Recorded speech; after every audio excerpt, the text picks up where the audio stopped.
So good evening, welcome back. और आज हम डिस्कस करेंगे वेव ऑप्टिक्स। ठीक है, वेव ऑप्टिक्स के क्वेश्चंस बहुत सिंपल आते हैं। अगर आपको थोड़ा सा भी आइडिया है तो वो questions within 30 seconds to 1 minute solve हो जाते हैं। बहुत रेयर ऐसा होता है कि कोई जेई मेंस में आपको इसका बहुत कॉम्प्लेक्स क्वेश्चंस में, ठीक है।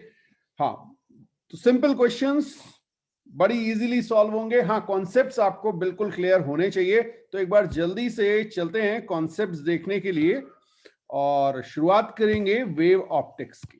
फाइन। तो वेव ऑप्टिक्स की जब हम बात करते हैं तो सबसे पहले वेव इक्वेशन को लिख लेते हैं। तो जल्दी से चाहें तो लिख लीजिए वेव इक्वेशन। और जनरली जो आपके कोर्स में है वो साइनोसॉइडल वेव है, तो उसको हम लिख लेंगे। वेव इक्वेशन हमारी जनरलाइज इक्वेशन है y is equal to a sine kx plus omega t plus phi. ये एक जनरल इक्वेशन है। अच्छा, इसकी जो डिटेल में जो चीजें हैं वो मैं इलेक्ट्रोमैग्नेटिक वेव में कवर करूंगा, वेव वन। अभी मैं सिर्फ वेव ऑप्टिक्स में जो रिक्वायरमेंट है उसकी बात कर रहा हूं। फाइन। अब इसमें एक इंपॉर्टेंट टर्म है दैट इज फेज। ओके, तो ध्यान रखिएगा जो फेज है ये जो साइनोसॉइडल फंक्शन का आर्ग्यूमेंट है, that total thing is phase. तो phase is kx plus omega t plus phi. Clear है? हाँ, फेज फाई नहीं है, phi is initial phase at initial position और x इज इक्वल टू 0। तो जब आप x इज इक्वल टू 0 और t इज इक्वल टू 0 रखेंगे तब आपका फेज फाई होगा, ये ध्यान रखिएगा।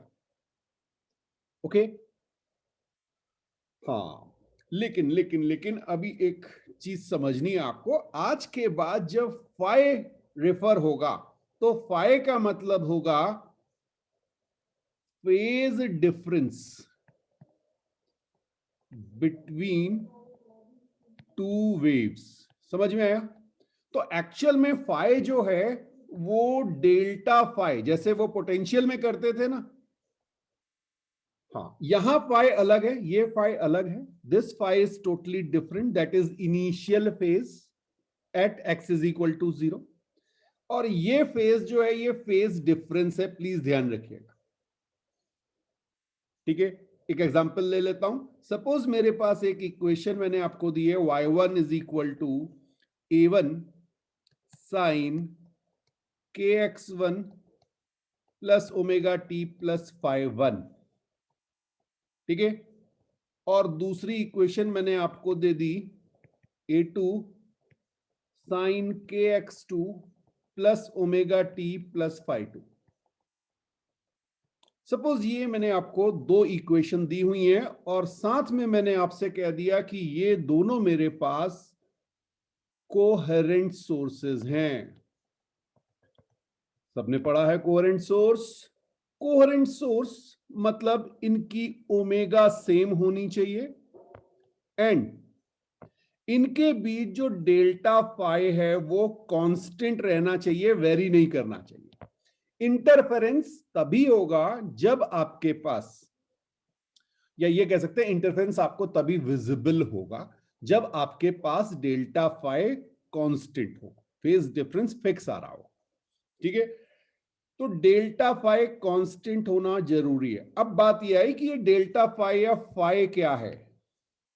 तो जो मैंने आपको यहां पे लिखाया था डेल्टा फाई, जिसे अब हम फाई कहेंगे, उसको देखिए क्या लिखेंगे, kx1 plus omega t plus phi 1। Okay, मैं यहां पे डिफरेंस लिख रहा हूं क्योंकि दोनों में से कोई भी बड़ा हो सकता है। ठीक है ना, फर्स्ट वाला भी या ये भी बड़ा हो सकता है, kx2 plus omega t plus phi 2। तो उसके अकॉर्डिंग आप देख लेंगे। फाइन। तो kx1 plus omega t plus phi 1, kx2 plus omega t plus phi 2, ये हमने लिख दिया है। ठीक है, अब अगर आप यहां पे देखें तो k x1 माइनस x2, ये मेरा एक फेज डिफरेंस आया। प्लस φ1 माइनस φ2, ये मेरा सेकेंड फेज डिफरेंस आया। तो जो मेरा टोटल फेज डिफरेंस आया फाइ, यहां पे देखिए ये कैंसिल हो गए, ओमेगा फ्रीक्वेंसी की वजह से कोई फेज डिफरेंस नहीं आएगा। ठीक है, तो ये है phase difference due to path difference, note कर लीजिए। और ये वाला जो फेज है ये है due to initial phase difference. Generally ये बहुत कम मेंशन किया जाता है, बट क्वेश्चन में मेंशन किया जा सकता है। हाँ, जनरली इसको φ1 इज इक्वल टू φ2 ले लेते हैं मैक्सिमम केसेस में। तो ये इंपॉर्टेंट कॉन्सेप्ट है जहां हमने बात की फेज की और फेज डिफरेंस की। बिल्कुल आप इसे नोट कीजिए, फिर आगे बात करते हैं। अब बेटा अगर हम आगे बात करें, जब ये दोनों वेव्स इंटरफेयर करेंगी तो हमारे पास ए रिजल्टेंट स्क्वायर क्या हो जाएगा? Yes, very good, a1 square plus a2 square plus 2a1 a2 cos phi. यहां पे ध्यान रखिएगा ये जो फाइ है ना, ये आपका फेज डिफरेंस है जो मैंने अभी आपको बताया था ऊपर। सिमिलरली अगर ये तो एम्पलीट्यूड की बात हो गई बेटा, एम्पलीट्यूड। सिमिलरली आपकी इक्वेशन बनेगी इंटेंसिटी के लिए, और हमें पता है intensity is proportional to amplitude square. तो यहां पे हमारी इक्वेशन बन जाती है I resultant is equal to I1 plus I2 plus 2 under root I1 I2 cos phi. यह समझ में आया? मैक्सिमम क्वेश्चन आपसे इन्हीं दोनों चीजों पे पूछे जाते हैं और बहुत आसान क्वेश्चन होते हैं। मैं ये नहीं कह रहा हूं सारे क्वेश्चन इस पे होंगे, YDSE पे भी होंगे, पोलराइजेशन पे भी होंगे, ठीक है, बट हाँ इस पे भी काफी क्वेश्चन आते हैं, बोर्ड में भी आते हैं। मजे की बात यह है बोर्ड में 1 मार्क का क्वेश्चन और कंपटीशन में 4 मार्क का क्वेश्चन। ठीक है, उसके बाद कहते हैं जी कंपटीशन बड़ा टफ होता है। चलिए, तो जब आप ये बात कर रहे हैं तो एक चीज और देखें, आई मैक्सिमम कितना होगा? आई मैक्सिमम होगा बेटा I1 plus I2 plus 2 under root I1 I2 when cos phi is equal to +1। समझ में आया? यहां से अगर आप फाइ की वैल्यू निकालेंगे तो ये आपकी आ जाएगी 2n पाई। फाइ क्या आ गया? 2n पाई। क्लियर? और n की वैल्यू आपकी हो गई 0 plus minus 1 plus minus 2 and so on. चलिए, इसको आप ऐसे भी लिख सकते हैं, आई मैक्स आपका हो गया बेटा root I1 plus root I2 का whole square.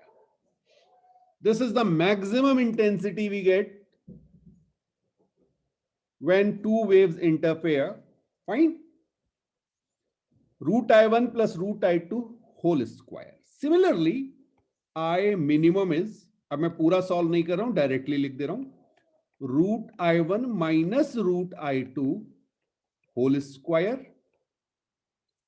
and condition is when cos phi is equal to -1 and that is phi is equal to 2n plus minus 1 pi, odd multiple of pi.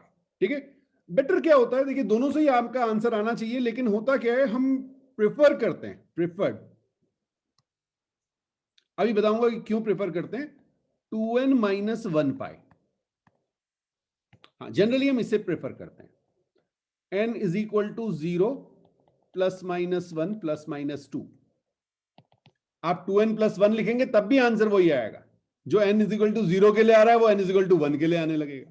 ठीक है, चलिए, okay, ये बिल्कुल आराम से note कीजिए, फिर आगे बढ़ते हैं। हाँ, दो चीजों का और ध्यान रख लीजिए, एक तो है आपका k, के आपका होता है 2π/λ, ठीक है। और फेज डिफरेंस आपका होता है k delta x if no initial phase difference is there, ठीक है। ये सबको पता भी है, याद भी है। चलिए अब देखिए यहीं पर एक चीज और, डबल स्टार के साथ हम लिख सकते हैं if no initial phase difference is there,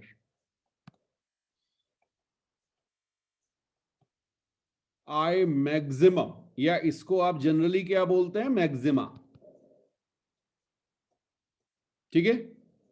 हाँ, मैक्सिमा पे जो आपका पाथ डिफरेंस आता है delta x, that is equal to N lambda.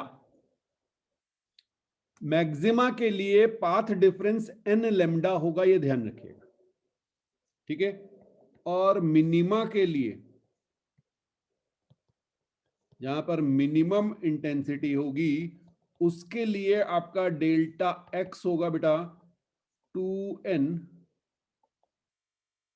-1 λ/2। समझ में आ रहा है?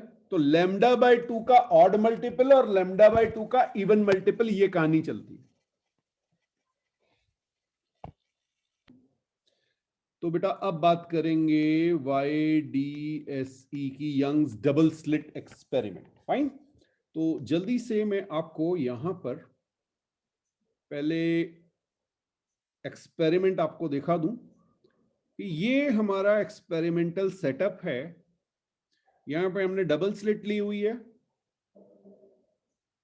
और ये हमारी सिंगल स्लिट है। इसे हम S0 कहते हैं, इसे S1 S2 कहते हैं, ये आप सबको पता है। अभी बेटा ये मिड पॉइंट लिया हुआ है, that means this distance and this distance same, okay. इसे भी x कह रहा हूं, इसे भी x कह रहा हूं, ये दोनों डिस्टेंस सेम है, दैट मीन्स यहां पे हमारे पास मोनोक्रोमेटिक लाइट है, मोनोक्रोमेटिक लाइट है,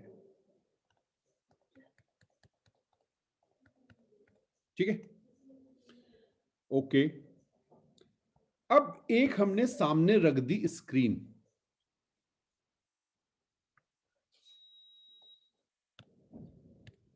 और ये जो डिस्टेंस गिवन है ये हमारा है कैपिटल डी, दोनों स्लिट के बीच का डिस्टेंस है d, और हमारी जो लाइट यूज हो रही है उसकी वेवलेंथ गिवन है लैम्डा, ठीक है। अब बहुत ध्यान से समझिएगा, अगर मैं एक इस पॉइंट को मैं कह रहा हूं सेंटर पॉइंट O और एक पॉइंट कहीं में ले रहा हूं P, ठीक है, और ये एंगल जो सेंटर से एंगल बन रहा है दैट इज थीटा, और ये डिस्टेंस आपको दिया गया है y। y कहां से है? P का डिस्टेंस है सेंटर O से, ठीक है। अब अगर आप दो वेव्स लेंगे, ये मैं आपको ओके किस कलर से दिखाया जाए, चलिए ये वेव, एक ये वेव जा रही बेटा और एक ये वेव जा रही, दो वेव जा रही है S1P एंड S2P। तो इनके बीच डेल्टा x आएगा, इसे मैं x1 कह रहा हूं, इसे x2 कह रहा हूं, ठीक है। अब आपको पता है x2 बड़ा है तो हम x2 माइनस x1 लिख लेंगे, इससे कोई फर्क नहीं पड़ता क्योंकि अगर आप x1 माइनस x2 लिखेंगे तो वो माइनस में आएगा। फाइन, चलिए, तो delta x that is path difference, इसके लिए सीधा सीधा फॉर्मूला आपका हो जाता है, ये याद रखने वाली चीजें, एक तो आपका होता है d sine theta, d sin theta, which is very close to d tan theta if theta is small। और इसके लिए एक कंडीशन आपको दी जाती है स्मॉल d एंड y। ध्यान रखिएगा ये सारे फॉर्मूले तभी वैलिड हैं जब small d and y is much much less than capital D। इसका मतलब ये तो मिलीमीटर वगैरह में दिए होंगे आपको, और ये आपको मीटर या 50 सेंटीमीटर मतलब वेरी क्लोज टू मीटर दिया होगा। समझ में आया? हाँ, तो अगर आप देखेंगे तो दोनों में 100 टाइम्स 1000 टाइम्स का डिफरेंस हो जाएगा, तब ये वैलिड हो जाएंगे, because theta is very very small. तो आप कह सकते हैं S1 and S2 are very close in comparison to distance between double slit and screen। तो तब ये चीजें वैलिड है। फाइन। तो यहां पे आप देखेंगे एक फॉर्मूला आपका और हो जाएगा, डेल्टा एक्स। एक तो मैं लिख रहा हूं डी साइन थीटा, सबसे ज्यादा ये यूज में आएगा। दूसरा आपका हो जाता है delta x is equal to D Y by capital D. ये दो फॉर्मूले आपके यूज होंगे। अगर आपको y दिया तो ये वाला, और थीटा दिया तो ये वाला। ठीक है, ओके, ये क्लियर है? बहुत अच्छी बात। अब बेटा जब आप इनको सामने स्क्रीन पे देखते हैं तो आपको यहां पर फ्रिंजेस दिखाई देती है। ठीक है, ये फ्रिंजेस मतलब अगर मैं इस वे में आपको दिखाऊं, ये आपकी स्क्रीन है।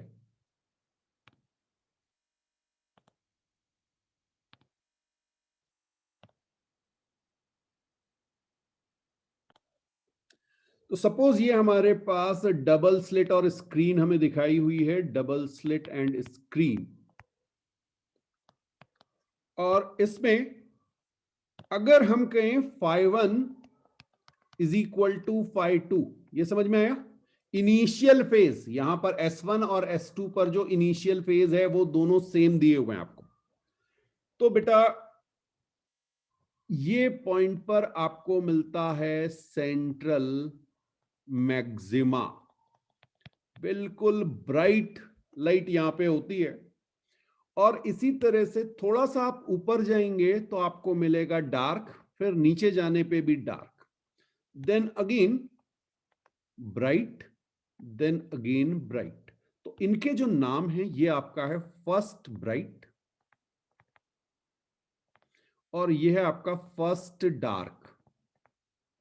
दोनों साइड होगा, दोनों साइड को आप फर्स्ट डार्क कहेंगे। एक को माइनस साइड का कहते हैं, एक को प्लस साइड। ठीक है, ये आपका फर्स्ट ब्राइट। हाँ, प्लीज ध्यान रखिएगा, अभी हमने इन सोर्सेस पे कोई फेज डिफरेंस नहीं माना है। φ1 इज इक्वल टू φ2 हमने लिया हुआ है।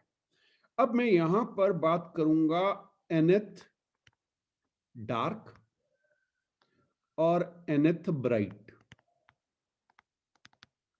जनरल कर दिया हमने, जैसे फर्स्ट सेकंड थर्ड, तो n टर्म्स में बात करेंगे। क्लियर है? हाँ, अगर आप कोई आपको बहुत ज्यादा लंबी चौड़ी चीजें याद नहीं करनी होती, बड़ा सिंपल सा गेम होता है। तीन चीजें आपको केवल पता होनी चाहिए बेटा, एक इनकी पोजीशन, एक इनके बीच फेज डिफरेंस, और एक इनके बीच पाथ डिफरेंस। और ये सबको ध्यान आ जाते हैं अगर थोड़ा सा भी आप ध्यान रखें। तो देखिए, पहले मैं लिख रहा हूं इनकी पोजीशन।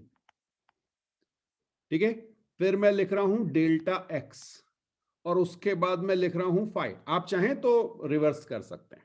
ठीक है, सेंट्रल मैक्सिमा की जब आप बात करते हैं तो सेंट्रल मैक्सिमा की पोजीशन ओ से ली जाती है। बेसिकली ये वाई है आपका 0।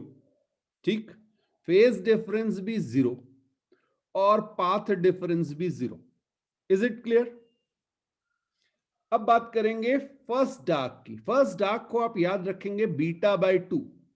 यहां पे मैं लिख रहा हूं बीटा की वैल्यू। बीटा है हमारी fringe width, that is lambda capital D by small D.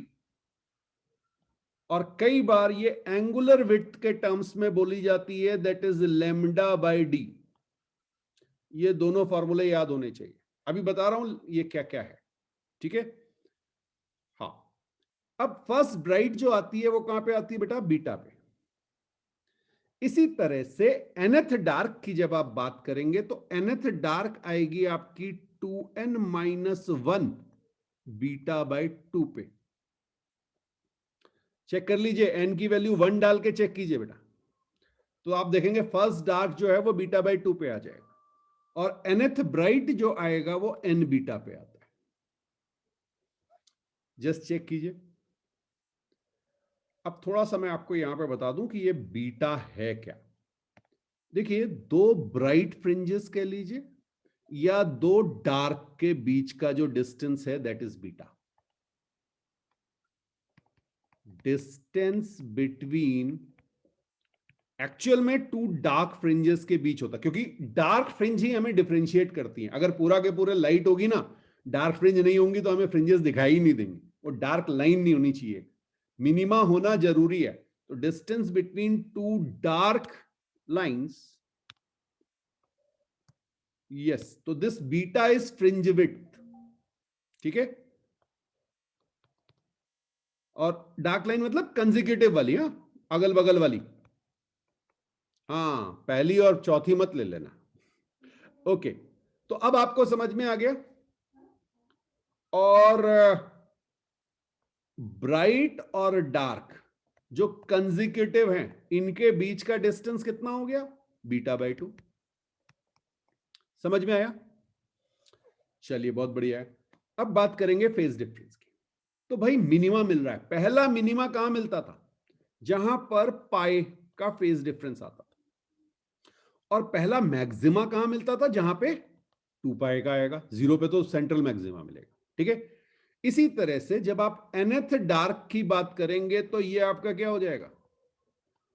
2n minus 1 pi. n की वैल्यू 1 डाल के देखो, पाई आ जाएगा। ओके, तो ये चीज आप सेटिस्फाई कर रहे हैं, ठीक। और यहां पे आपका 2n पाई, ये फॉर्मूला बना, चेक कीजिए। इसी तरह से जब आप किसकी बात करेंगे? लेमडा की, यस, पाथ डिफरेंस की, तो यहां पर आपका आएगा लेमडा बाई 2, और फर्स्ट ब्राइट पे आपको मिलेगा लेमडा, पाथ डिफरेंस। प्लीज ध्यान रखिएगा, बार बार कह रहा हूं, ये तभी वैलिड है जब ये कंडीशन है φ1 इज इक्वल टू φ2। अच्छा, यहां पे आपका हो जाएगा 2n minus 1 lambda by 2, check करो जरा, और ये आपका हो जाएगा n लेमडा।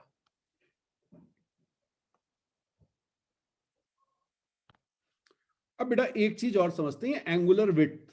यहां देखिएगा, अगर मैं इस सेंटर पॉइंट से ऐसे चलूं, ये जो, ओहो कहां चला गया भाई, पर्पल कलर का आपको दिख रहा है ना, ये एंगल बन रहा है बेटा, हाँ, स्ट्रेट कनेक्ट कर दीजिए। तो ये आपकी हो गई एंगुलर विड्थ। अगर आप दो डार्क के बीच की बात करेंगे तो ऐसे आ जाएगी, ये आपकी एंगुलर विड्थ है, जिसे आपने कहा है थीटा। समझ में आया? दो डार्क के बीच का डिस्टेंस। हाँ, आप दो ब्राइट के बीच का भी ले सकते हैं, कोई फर्क नहीं पड़ता, वो भी सेम ही होगा, ठीक। तो ये आपका हो जाता है beta upon capital D, theta is equal to beta upon capital D. ये आपको ध्यान रखना है, दैट इज एंगुलर विड्थ। तो ये आपकी हमेशा किस में आएगी बेटा? रेडियन में। लेकिन जब क्वेश्चन आते हैं ना तो क्या करते हैं, एंगल में दे देते हैं, एंगल जो है वो डिग्री में दे देते हैं बेटा, एंगल जो है वो डिग्री में दे देते हैं। तो ध्यान रखिएगा, आप जब कैलकुलेट करेंगे तो रेडियन आएगा, आपको उसे डिग्री में कन्वर्ट करना होगा। बहुत ध्यान से करिएगा ये काम, यहां खूब फंसाते हैं। हाँ, सबको पता है ना रेडियन और डिग्री? हाँ भाई, लिख लेना, 2 pi radian is equal to 360 degree, ठीक है। चलिए चलिए चलिए, आगे बढ़ते हैं। ये हो गया। जैसे आपके ये ऊपर की साइड जाएंगे वैसे ही डाउनवर्ड भी होंगे। ओके, हाँ, कोई डाउट है तो पूछ सकते हैं आप, बिल्कुल पूछ लीजिए, कोई चीज समझ ना आ रही हो। चलिए, अब देखिए, कई बार क्या करते हैं, एक मीडियम चेंज करते हैं। मीडियम चेंज, अब मीडियम चेंज का मतलब क्या होता है, जरा सी इसको समझिएगा। मान लीजिए मेरे पास ओके, ये पहले मैं आपको दिखा रहा हूं, ये एयर है बेटा, ये मैंने आपको दिखाई है एयर। तो इसका रिफ्रैक्टिव इंडेक्स 1 है और लेंथ L है, ठीक है। अब मैं कोई दूसरा मीडियम ले रहा हूं, ग्रीन कलर से आपको दिखा रहा हूं।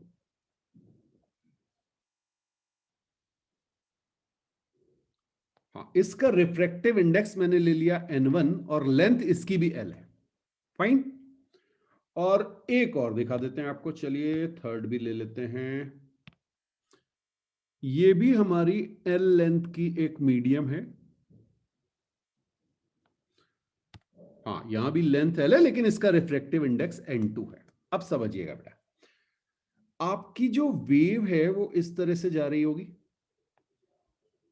लेकिन जब आपकी वेव दूसरे मीडियम में एंटर करेगी, ग्रीन वाले में, ठीक है, तो जिसका रिफ्रैक्टिव इंडेक्स डिफरेंट है, तो आपको पता है कि वहां पर वेवलेंथ चेंज हो जाती है। तो यहां पर आपकी वेवलेंथ कुछ चेंज हो गई होगी। वेवलेंथ चेंज का मतलब समझ रहे हैं, के चेंज हो गया बेटा। और अगर ये के चेंज हो गया है, दैट मींस आपका फेस चेंज हो गया होगा, ठीक है। तो अब यहां पे इस वे में ना जाके हम आपको एक शॉर्टकट बता देते हैं, क्योंकि ये कंफ्यूज करता है। तो हम आपको एक बिल्कुल सिंपल सा तरीका बता देते हैं। हम यहां पे आपको लिखा देते हैं कि इफेक्टिव पाथ क्या होगा, इफेक्टिव पाथ लेंथ क्या होगी, फाइन। तो इफेक्टिव पाथ लेंथ हो जाती है बेटा N1L, यहां पे इस जगह N2 इंटू L, और यहां पे 1 इंटू L, बिकॉज N 1 है। इफेक्टिव पाथ लेंथ आप निकाल लीजिए, ठीक है।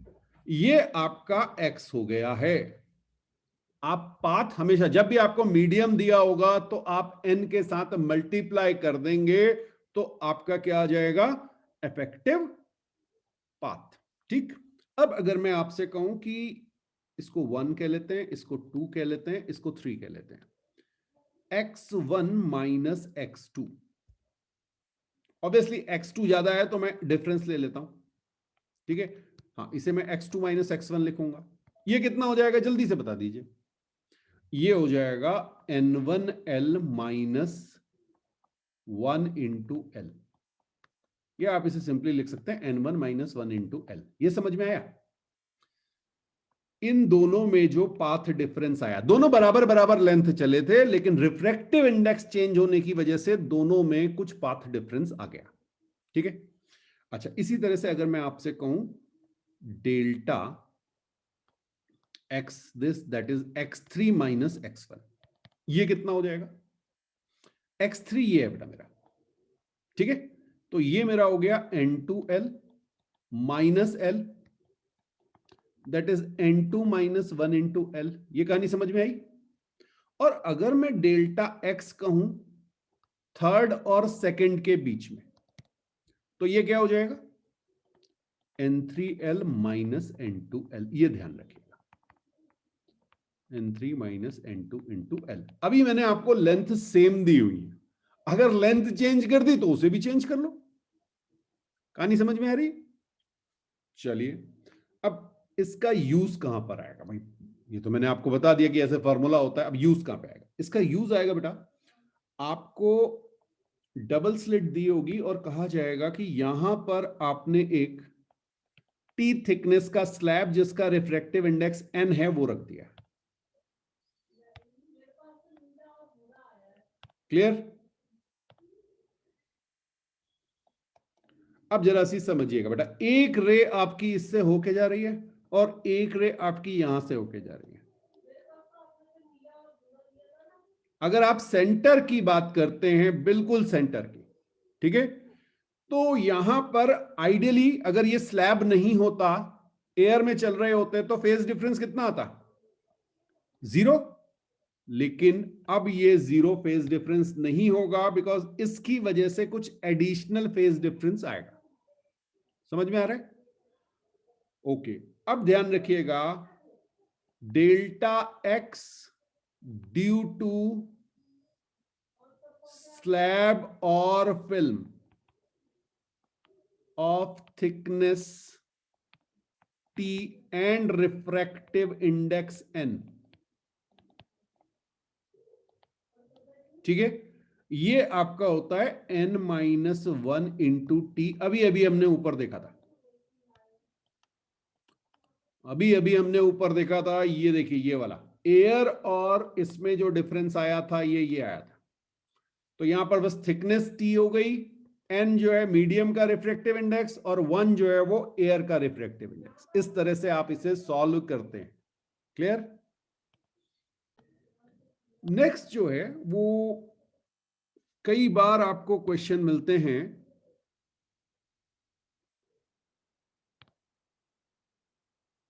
हाँ देखिए देखिए देखिए, बिल्कुल आपका क्वेश्चन भी मैं ले रहा हूं भाई। इन्होंने ये कहा कि क्या हम YDSE को वाटर में परफॉर्म कर सकते हैं? ठीक है,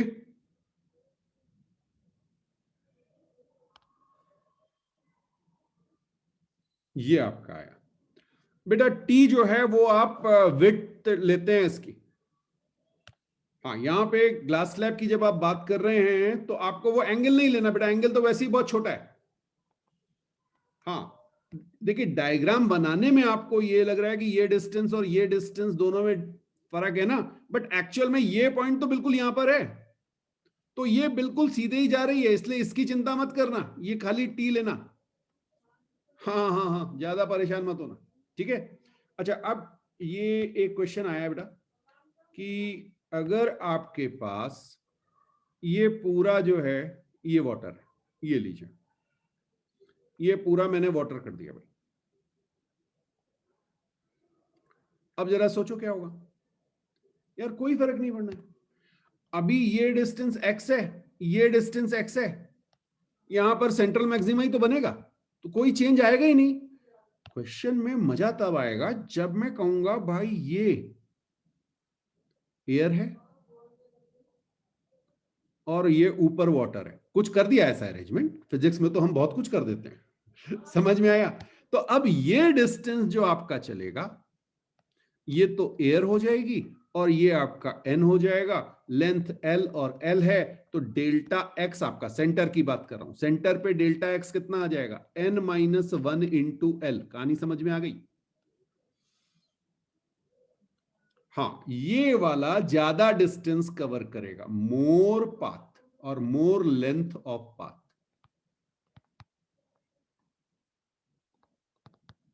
ठीक है, तो x1 जो है वो ज्यादा चलेगा, x2 कम चलेगा, तो सेंट्रल मैक्सिमा आपका यहां पे आएगा।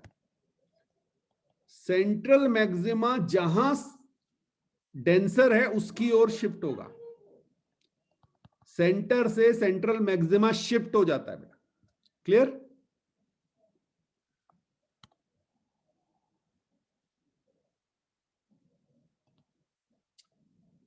बेटा आप इंटेंसिटी को लेके परेशान मत होइए। मान लीजिए यहां पे आई है, यहां पे आई है, इधर जाने पे इंटेंसिटी थोड़ी फर्क पड़ जाएगा। ये डिस्टेंसेस जो हैं ये बहुत ज्यादा माने गए हैं। ये आपका डी, ये रेज आपकी ऐसे ही चल रही है, दोनों बराबर डिस्टेंस चल रहे हैं, और इंटेंसिटी जो होती है वो inversely proportional to r square होती है। ठीक है, तो डिस्टेंस दोनों बराबर चल रहे हैं तो इंटेंसिटी भी बराबर होगी। इंटेंसिटी से क्या करना आपको? वो एब्जॉर्ब थोड़ी कर रहा है, ऐसा थोड़ी कहा गया क्वेश्चन में। अनलेस कभी भी क्वेश्चन में एब्जॉर्ब कराएगा ही नहीं बेटा। हाँ, जेई मेंस में तो बिल्कुल नहीं कराएगा, एडवांस में फिर भी मान सकता हूं करा ले, कुछ घुमा फिरा के दे दे, यहां तो बिल्कुल नहीं कराएगा। तो कोई एब्जॉर्प्शन नहीं है, जो इंटेंसिटी है वो दोनों की इंटेंसिटी आई नॉट ही आएगी। यहां पर आई नॉट इसकी आ रही है, आई नॉट इसकी आ रही है, इसके लेके परेशान मत होइए। ठीक है, अच्छा अब देखिए एक क्वेश्चन आपको कई बार मिलता है जिसमें आपको आपकी स्लिट्स ऐसे दे दी जाती है। बहुत ध्यान से समझना, ये S1 है, ये S2 है। स्क्रीन जनरली आपकी यहां पे होती थी सामने, अब आपकी स्क्रीन साइड में कर दी गई। अब जरा देख लेते हैं। ठीक है, अब एक पॉइंट है P यहां पर, देखिएगा एक रे गई है, एक रे गई है,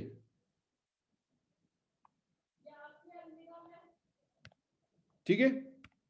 अब ये आपका हो गया x2, ये आपका हो गया ये x2 है, ये x1 है, ठीक है। अब मान लीजिए ये एंगल थीटा है, because S1 and S2 are close, so both the angles are same. समझ में आ रहा है? अब मजेदार बात देखो, यहां से ऐसे करके, यही तो मैंने आपको बताया था, ये D होता है। हाँ, ये आपने परपेंडिकुलर ड्रॉप किया, इनलार्ज करके दिखा रहा हूं, ये देखिए, तो आपका डेल्टा x ये आ गया, and in this case delta x is equal to d cos theta. जो पहले हमने रटा था d sin थीटा, अब वो d cos थीटा हो गया, क्योंकि हमारे जो एंगल था वो 90 माइनस थीटा बन गया। बेटा आ रहा है समझ में? हाँ, पहले एंगल ये वाला दिया हुआ था, सेंटर से दिया हुआ था ना, ये एंगल देख रहे थे, तो अब डेल्टा एक्स मेरा d cos थीटा हो गया। बस इतना देखना होता है, यहां पे पूछेगा कौन सा पैटर्न बन रहा है। अब एक और चीज बेटा, अगर आप यहां पे देखेंगे इस पोजीशन पर, तो पाथ डिफरेंस जो आएगा दैट इज डी। इस चीज को अगर समझ लिया तो फिर बहुत आसान हो जाएगा। देखो यहां से एक रे ये चली ब्लू कलर की और एक चली रेड कलर की, पाथ डिफरेंस कितना आ गया? दोनों स्लिट के बीच का गैप, ठीक है। इस डी को रख देना एन लेमडा, और एन की कुछ वैल्यू आ जाएगी। एक एग्जांपल ले रहा हूं, मान लीजिए एन की वैल्यू 6 आ गई, मान लीजिए एन की वैल्यू 6 आ गई यहां पे, इसका मतलब यहां पर 6th मैक्सिमा बन रहा होगा बेटा। क्यों? बिकॉज जब भी 6 लैम्डा का डिफरेंस आता है तो वहां पर 6th ब्राइट फ्रिंज बन रही होती है, यहां पे आपकी ब्राइट बनेगी। अब आप थोड़ा सा ऊपर चलेंगे तो पाथ डिफरेंस कम होगा, यहां पे आपका क्या हो जाएगा 5 बीटा, तो 5 बीटा जहां पे आएगा वहां पे आपकी 5th ब्राइट बनेगी। कहानी समझ में आ रही है? और इनके बीच में, हाँ जी, 6th डार्क होगी,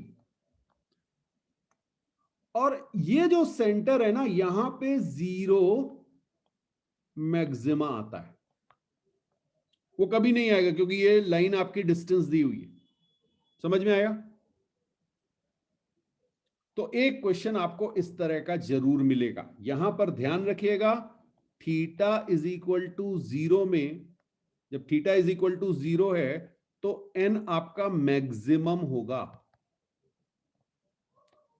उससे जब आप इधर मूव करेंगे या ऊपर मूव करेंगे तो आपके एन की वैल्यू कम होगी।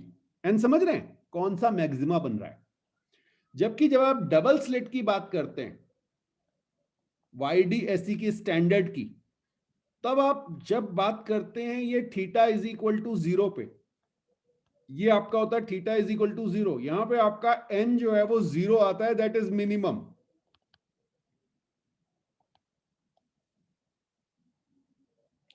हाँ, मिनिमा नहीं कह रहा हूं, minimum, n minimum 0, central minima, central maxima बन रहा है। इसके बाद फर्स्ट आएगा, फिर सेकंड आएगा, ऊपर चलेंगे तो ऐसे चलेंगे। क्लियर? हाँ, जबकि साइडवेज अगर स्लिट हो गई तो पहले आपका सेंटर पे जो आ रहा है यहां पे, ये फिर से दिखा दे रहा हूं आपको, ये सेंटर पे जो आ रहा है, ये अगर 6th है तो ऊपर जाने पे 5 4 बीटा, फिर 3 बीटा आएगा, फिर 2 बीटा आएगा, इस तरह से ये कम होता चला जाएगा। ओके, चलिए एक चीज और बता दूं यहीं पे, मान लीजिए n की वैल्यू से 5.4 आ गई। हाँ, अब क्या होगा? इस पर्टिकुलर केस में n की वैल्यू 5.4 आ गई, तो देखिए n इज इक्वल टू +-5, ये मिलेगा भाई, यहां पे 5.4 मिल रहा है ना, तो यहां पे 5 मिलेगा, +-4 मिलेगा, +-3 मिलेगा, +-2 मिलेगा, +-1 मिलेगा, 0 नहीं मिलेगा। ओके, तो टोटल कितने मैक्सिमा मिलेंगे? 1 2 3 4 5 इंटू 2 टोटल 10 मैक्सिमा मिल जाएंगे। 0 क्यों नहीं मिलेगा? अच्छा सॉरी सॉरी, ये वाला नहीं, मैं प्रीवियस वाले केस में बता रहा हूं। हाँ ये वाले पे S1 S2, हाँ ये वाले पे बता, है ना। हाँ ये अगर आपका यहां पे जो डिस्टेंस आया ये 5.4 लेमडा आ रहा है, ये कह रहा हूं मैं। S1 S2 जो है वो 5.4 लेमडा दिया हुआ है, तो टोटल मैक्सिमा जो आपको स्क्रीन पे मिलेंगे वो 10 मैक्सिमा मिलेंगे, ठीक है। और मिनिमा कितने मिलेंगे गिन लीजिए। n इज इक्वल टू 4.5 मिलेगा, प्लस माइनस 3.5 मिलेगा, प्लस माइनस 2.5 मिलेगा, प्लस माइनस 1.5 मिलेगा, प्लस माइनस 0.5 मिलेगा, तो 10 मिनिमा भी मिल जाएंगे। ये कहानी समझ में आई?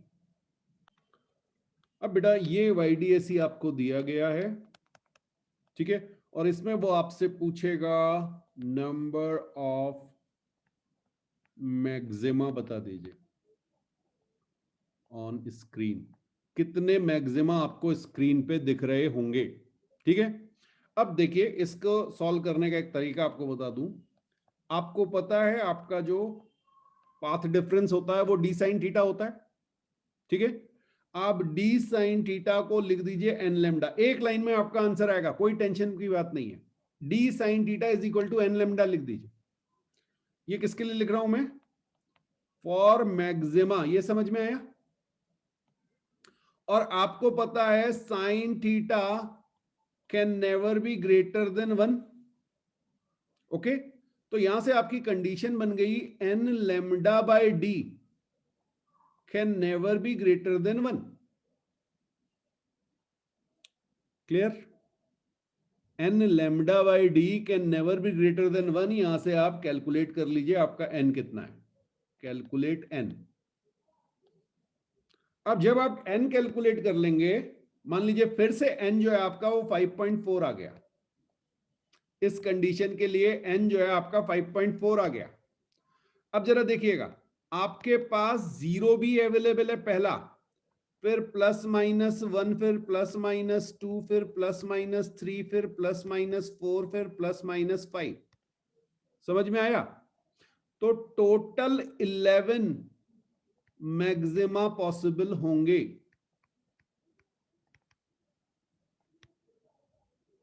ये इस वे में एनसीईआरटी में कहीं एक्सप्लेन नहीं है बेटा, लेकिन ये क्वेश्चंस पूछे गए हैं और पूछे जाते रहेंगे,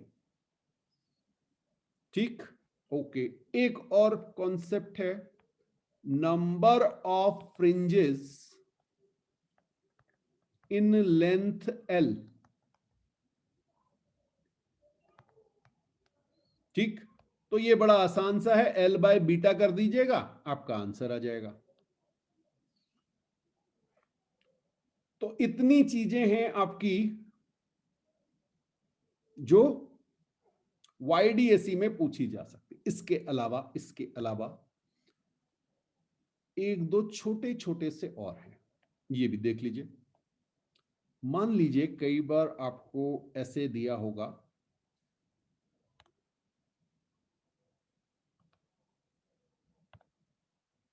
हाँ नंबर ऑफ मिनिमा 10 ही रहेंगे ऊपर वाले केस में, क्योंकि सेंट्रल मैक्सिमा नहीं है, तो वो तो उसी तरह से काउंट करेंगे आप, ठीक है, बिल्कुल सही बात।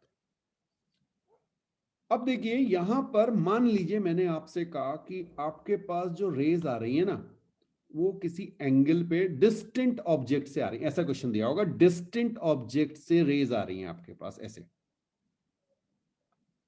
At some angle. अब एंगल कहां से दिया जाएगा मुझे नहीं पता, अभी जो मैं एंगल ले रहा हूं, चलिए मैं हॉरिजॉन्टल के साथ ले रहा हूं, ये एंगल मैंने ले लिया है थीटा बेटा, समझ में आया।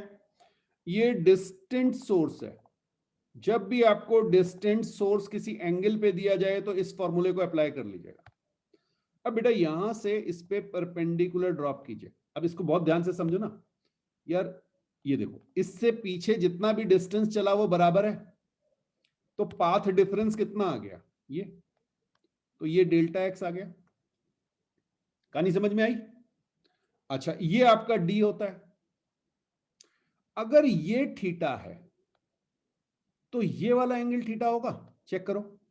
ये 90 डिग्री है, ये 90 माइनस थीटा होगा। तो डेल्टा एक्स किसके बराबर आ गया? डी कॉस थीटा के। हाँ, अगर मैंने वो हॉरिजॉन्टल से दिया तब पक्का सोच लेना। तुम्हारी कहां से कॉस थीटा आ गया? कहां से कॉस थीटा आ गया? सामने वाला है भाई। हाँ, डी साइन थीटा आएगा। यार ये देखो ना भाई, एक मिनट में डिफरेंट कलर यूज कर लूं। ये वाले डिस्टेंस की बात कर रहा हूं। अब ऐसे करके आपका ये बन रहा है, ये ओहो राइट एंगल बन जा भाई। ये थीटा है, ये डी है, ये परपेंडिकुलर आया ना यार। हाँ, ये है डी कॉस थीटा। तो ये ध्यान रखना, डी साइन थीटा बन रहा है।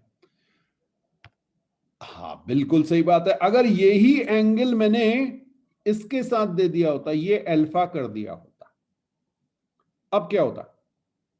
अब बन जाता डी कॉस अल्फा। ठीक है, बिल्कुल। तो एक ये क्वेश्चन आपको मिल सकता है। अच्छा, इसी पे मैं आपको एक और टाइप का क्वेश्चन दिखा दूं।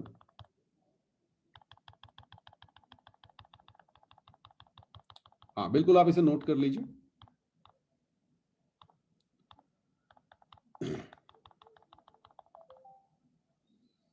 ओके, मान लीजिए मैंने आपसे कहा कि मेरा सोर्स यहां पर है। ठीक, अब एक डिस्टेंस ये चला, एक डिस्टेंस ये चला। ये मेरा L1 है, ये L2 है, और उसके बाद मैं सेंटर पे पहुंच गया। बिल्कुल सेंटर की बात कर रहा हूं, ये सेंटर है। ठीक है, O जिसे हमने कहा था वो है। तो यहां पर आपको पता है ये x है, ये x है।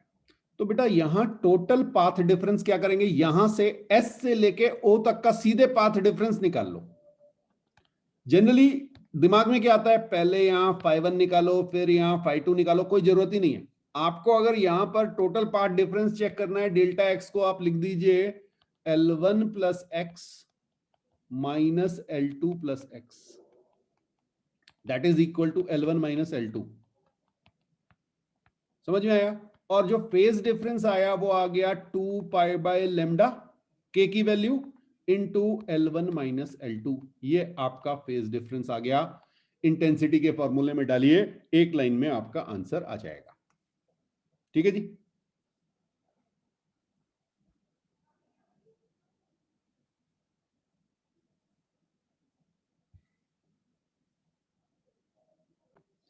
तो अब बेटा बात कर लेते हैं किसकी? सिंगल स्लिट डिफ्रैक्शन की।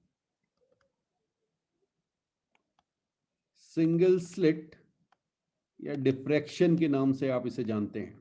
ठीक है, तो सिंगल स्लिट में क्या था हमारे पास?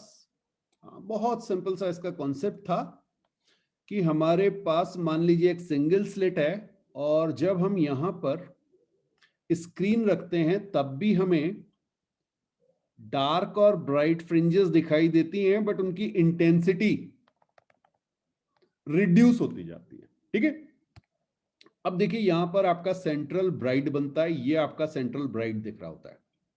जो फर्स्ट डार्क आता है, हाँ जी, वो आता है लेमडा बाय ए। प्लीज ध्यान रखिएगा, ये आपकी क्या है? एंगुलर विड्थ है। अगर आप वहां से कंपेयर करेंगे ना, तो जो आपने लेमडा बाय डी कहा था, बिल्कुल उसी टाइप की चीज है। तो ये लेंथ नहीं है, ये एंगुलर विड्थ के टर्म्स में चलता है, ध्यान रखिएगा। यहां पर भी ये लेमडा बाय ए है। ठीक है, ये आपकी सेंट्रल ब्राइट फ्रिंज बनती है, और इसकी अगर टोटल एंगुलर विड्थ आप देखेंगे तो वो 2 लैम्डा बाय ए हो जाती है। ठीक, इसके बाद आपको फिर से एक ब्राइट दिखेगा, और इस ब्राइट की पोजीशन हो जाती है कितनी? Okay, 3/2 lambda by A. Again ये एंगुलर है। ठीक, एक तो ये चीज आपको ध्यान रखनी है कि कहां पर डार्क बनेगा, कहां पर ब्राइट बनेगा। अब मैं यहां पे लिख देता हूं कंडीशन फॉर डार्क या मिनिमा, ठीक है। ये कंडीशन याद कर लीजिए, a sine theta is equal to N lambda, जहां पे थीटा आपका एंगल बन रहा है, ये थीटा आपका एंगल है, सेंटर के साथ जो एंगल थीटा बन रहा है, a sine theta is equal to N lambda जब आप करेंगे तो आपको वहां पे मिनिमा मिलेगा। और जब आप कंडीशन फॉर ब्राइट, हाँ जी, ब्राइट या मैक्सिमा की बात करेंगे तो कंडीशन क्या आएगी, a sine theta is equal to 2n plus 1। यहां ध्यान दीजिएगा, यहां +1, हाँ जी, क्यों? बिकॉज अगर आप, और n की वैल्यू 1 से शुरू होगी, समझ में आया? क्योंकि λ/2a पे आपको कुछ नहीं मिलेगा, इसलिए यहां 2n-1 नहीं। तो इतना डिफरेंस है डबल स्लिट और सिंगल स्लिट में, फॉर्मूलों में। क्लियर? प्लीज फिर से आपको कह रहा हूं, theta is angular width, note कर लीजिए।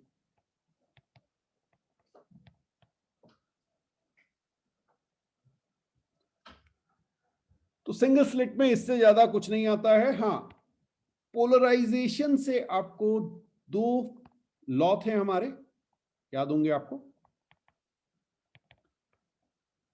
एक, हमारे पास अगर पोलराइजर है और हम यहां पर अनपोलराइज लाइट जिसकी इंटेंसिटी I0 है, इसको हम इसके थ्रू भेज दें तो कोई भी एंगल हो, what ever theta, you will get intensity I0/2 and your light is polarized. Fine. But अगर आपके पास पोलराइज लाइट है और अब आपने कोई पोलराइजर किसी एंगल थीटा पर रख दिया, तो अब आप इसको पोलराइजर नहीं, एनालाइजर कहते हैं। और ये आपकी जो इंटेंसिटी I0 होती है, ये इंटेंसिटी आपकी हो जाती है I0 cos square theta. Fine. कौन सा लॉ था? Malice law.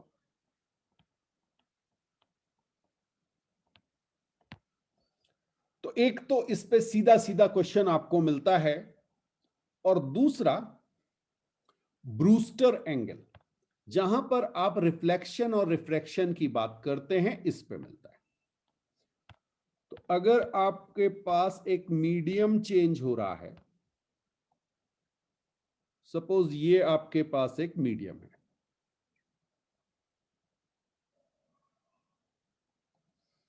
आपके पास कोई इंसिडेंट रे आ रही है, ओके, हाँ जी, ये हमारी इंसिडेंट रे रही। तो ये क्या करेगी, एक तो ये रिफ्रैक्ट करेगी और पार्शियली रिफ्लेक्ट करेगी। अब बेटा ध्यान रखिएगा, हाँ नॉर्मल बना लीजिए, यहां पे मैं वैल्यूज लिख रहा हूं, एंगल आई, ये भी एंगल आई, बिकॉज ये रे आके यहां पे है आपका पार्शियली रिफ्लेक्टेड और ये है पार्शियली रिफ्रैक्टेड। ठीक। अब अगर आपकी कोई रे जो कि अनपोलराइज्ड है, रिफ्रैक्शन में कोई चेंज नहीं आता, रिफ्रैक्टेड जो है वो अनपोलराइज्ड ही रहती है, ध्यान रखिएगा।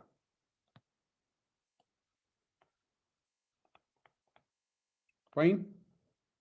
बट अगर आपका एंगल 90 डिग्री है, अगर आपका एंगल 90 डिग्री है, वो अभी लिखा रहा हूं किसके, रिफ्लेक्टेड और रिफ्रैक्टेड रे के बीच, तो जो आपकी, जस्ट अ मोमेंट,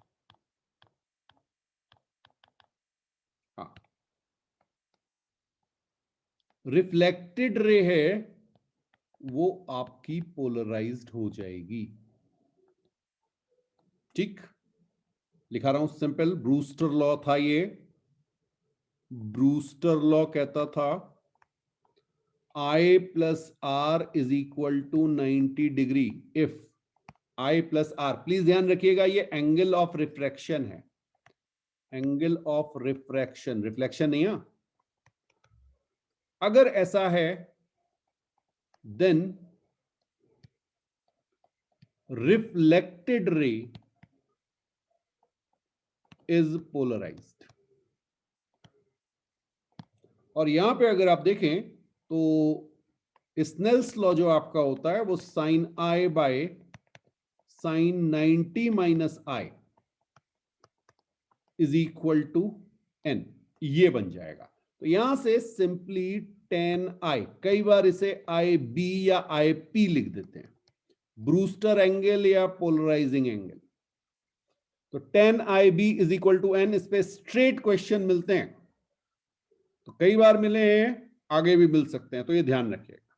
ठीक है, तो ये हमारा पूरा वेव का कॉन्सेप्ट्स कंप्लीट हो गए। आगे बात करते हैं न्यूमेरिकल्स जो जेई मेंस 2020 में आए हुए। चलिए मूव करते हैं। तो फर्स्ट क्वेश्चन वेव ऑप्टिक्स का जेई मेंस 2020 में जो आया है वो देख रहे हैं।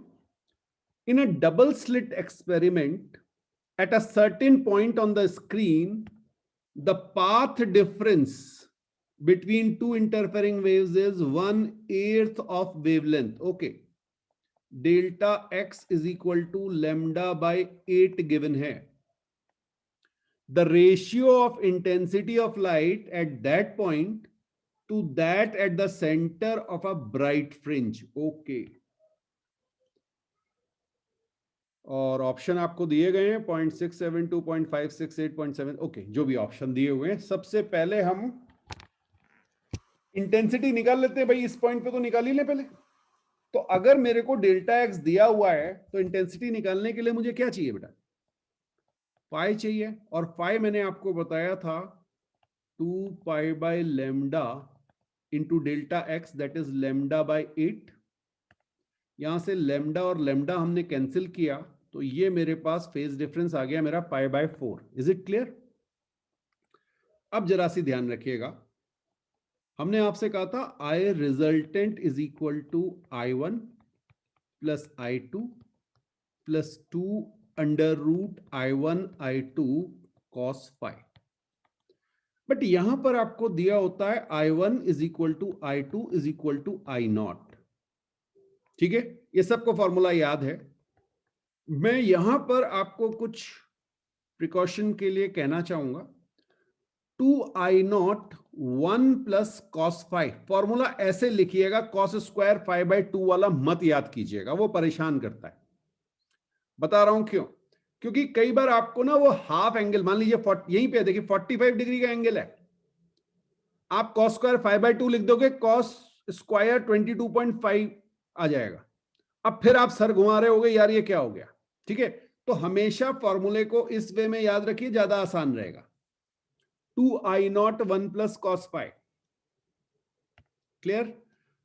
ओके, अब अगर आप देखें तो यहां पे आपका आ जाएगा 2I0 1 प्लस कॉस 45 डिग्री। ये मेरी आई रिजल्टेंट आ गई इस पोजीशन पर, और साथ में इन्होंने कहा है कि रेशियो बताना है, डिवाइडेड बाय 4I0। सेंटर पे कॉस फाई 0 रख देंगे ना, तो आई सेंट्रल मैक्सिमा पे 4I0 हो जाएगा। क्लियर? तो इसको 4I0 से डिवाइड कर दीजिए, ये आप देखेंगे 2, तो ये कितना आ गया 1 प्लस 1/√2 डिवाइडेड बाय 2। ओके, 1/√2 अगर आप देखेंगे तो 0.707 होता है।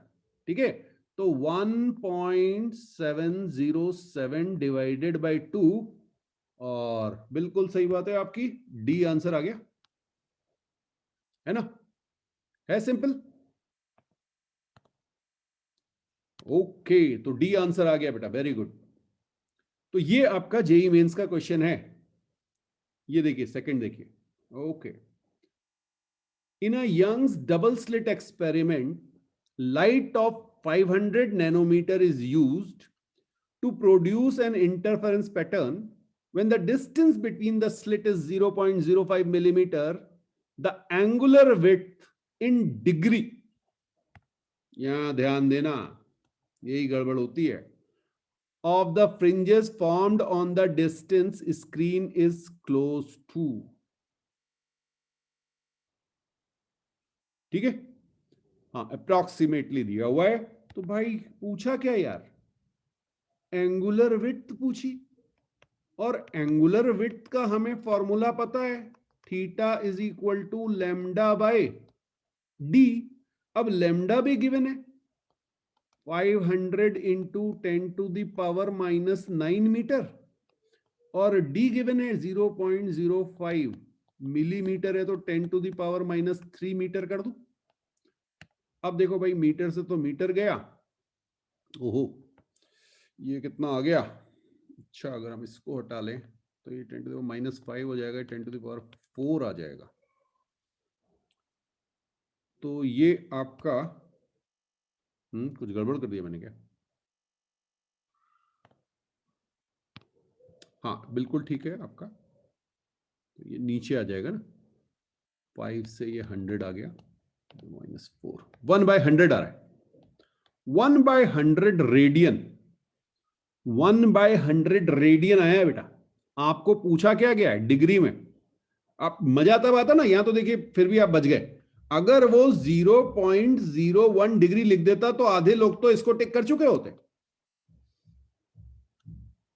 हाँ, तो अब आपको यहां पर 2 pi radian is equal to 360 degree, और ये कॉमन सेंस की चीज है बेटा.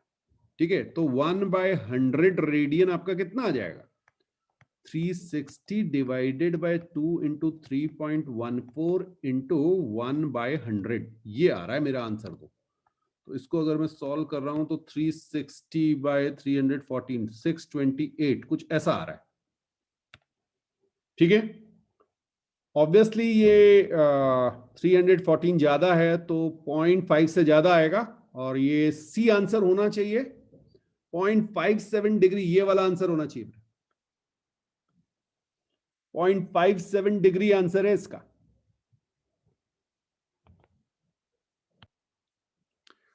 नेक्स्ट क्वेश्चन दिया हुआ है, in a Young's double slit experiment the separation between the slits is 0.15 millimeter. In the experiment, a source of light of wavelength 589 nanometer is used and the interference pattern is observed on a screen kept at this. Okay. The separation between the successive bright fringes on the screen. तुम्हारी भैया beta पूछ लिया है, और सीधे सीधे formula based question है, lambda D by small D. समझ में आ रहा है कुछ यार? बोर्ड में एक नंबर, बार बार आपसे कह रहा हूं, ऐसे क्वेश्चन मिलते हैं जो बोर्ड में एक नंबर के ना आए, तो वैल्यू रखो यार. 589 into 10 to the power -9, d की वैल्यू कितनी दी है, 1.5, और यहां पे आपका हो जाएगा 0.15 इंटू 10 टू द पावर -3, और काटा पीटी कर लो भाई. ये देखो, ये 10 आया, ये ऊपर गया, तो ये आपका आ गया 5.89 इंटू 10 टू द पावर -6, कुछ ऐसा आ रहा है क्या? एक मिनट रुको रुको रुको रुको रुको, 4 आया, सॉरी सॉरी सॉरी, -4 आ रहा है. ठीक है, तो इसको मैं लिख सकता हूं,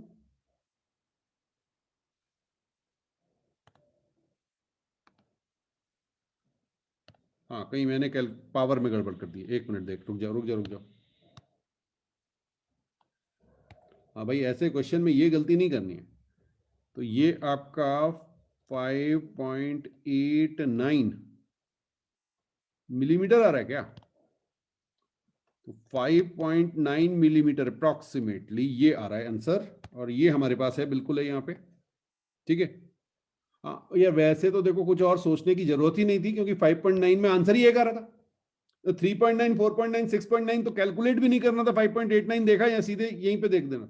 लेकिन कर लेना यार, जल्दीबाजी में ना गलतियां मत करना. ओके, चलो एक क्वेश्चन और देखते हैं, ये भी जेईई मेंस 2020 का है। In a Young's double slit experiment, 16 fringes are observed in certain segment of screen when light of wavelength 700 nanometer is used. Okay.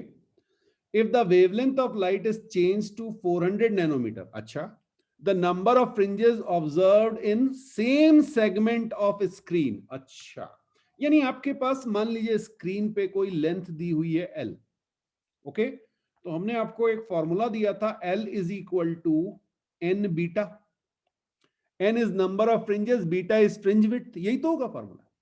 तो अब इसको हम जनरलाइज कर देते हैं भाई, N1 beta 1 is equal to N2 beta 2 लिख दूं। चलो भाई N1 कितना दिया हुआ है 16, बीटा क्या होता है lambda 1 capital D by small D, यहां पे आपका आ जाएगा N2 निकालना आपने, लैम्डा 2 आपको दिया हुआ है 400। अच्छा एक मिनट, पहले मैं इसे लैम्डा 2 ही रख लूं क्योंकि मैंने वहां भी लैम्डा 2 रखा था, तो मैं यहां लैम्डा 2 रख देता हूं, बीटा 2, ओ सॉरी, हाँ बिल्कुल आप लोगों में से कई लोगों ने सॉल्व कर लिया होगा, बढ़िया, मेरे पास आंसर आने लग गया बेटा, वेरी गुड। देखो डी से डी कैंसिल हो गया, ठीक है, तो सिंपली आपका आ गया N1 lambda 1 is equal to N2 lambda 2, भाई ये रट लेना, इस टाइप का क्वेश्चन मिले तो रट लेना, ठीक है। अब यहां पे आपका आ गया 16 into 700 is equal to 400 into N2, और ये 0 0 कैंसिल हुए, 4 से ये गया 28 आंसर आ रहा है भाई, बिल्कुल सही, बहुत लोगों ने मुझे भेज दिया 28, वेरी गुड बेटा। अब ये बताओ कहीं से कुछ मुश्किल लग रहा है क्या? परेशान ज्यादा होते हो तुम लोग। चलो एक और देख लेते हैं भाई, भाई सारे क्वेश्चन जेईई मेंस 2020 के हैं, पहले से बता दूं आपको, ये नहीं कि आपको खाली कॉन्फिडेंस देने के लिए हल्के हल्के क्वेश्चन उठा लिए, ऐसा नहीं है भाई। नेक्स्ट क्वेश्चन देख रहे हैं बेटा, Young's double slit experiment is performed using monochromatic light of wavelength lambda। आपको वेवलेंथ गिवन है, ये लैम्डा दी हुई है, the intensity of light at a point on the screen where path difference is lambda is K unit. अच्छा intensity दी हुई है K, okay, the intensity of the light at a point where the path difference is lambda by K is N K by 12। यार language से खाली फंसा रखा है। अब जरा सोचो, जरा सी सोचो, जहां पर आपका डेल्टा एक्स लैम्डा होता है वहां पर इंटेंसिटी क्या होती है, आई रिजल्टेंट, जल्दी बताओ। अच्छा नहीं याद आ रहा, वैसे तो याद आ जाना चाहिए यार, ये ना 1 लैम्डा है, तो यहाँ पे ब्राइट बनेगी, और ब्राइट जब बनती है तो इंटेंसिटी 4 आई नॉट होती है। अगर नहीं समझ में आ रहा है तो क्या करो, यहां से फाई निकाल लो, 2 pi by lambda into lambda, तो 2 पाई आ जाएगा, तो भी रिजल्ट निकालोगे यही आएगा, क्लियर। अच्छा ये तो हमारी के हो गई, K is equal to 4 I naught.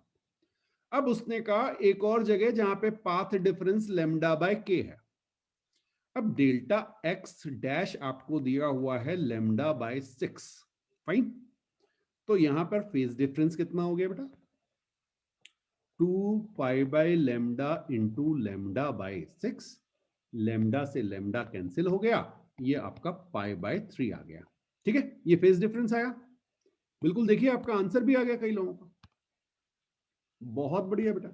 अब अगर आपने यहां पे देखा आई रिजल्टेंट क्या हो गई, अभी अभी मैंने आपको बताया था 2 I naught 1 plus cos phi, यही तो था, ठीक है, और ये आपको कितनी दी हुई है एन के बाय 12, और के हम निकाल चुके हैं, तो के की वैल्यू मैं यहां पे रख देता हूं, के कितना है 4 आई नॉट, सॉल्व कर लो, 2 I naught 1 plus cos pi by 3, cos pi by 3 कितना हो गया half, that is equal to n I naught by 3, कुछ इस तरह का बन रहा है।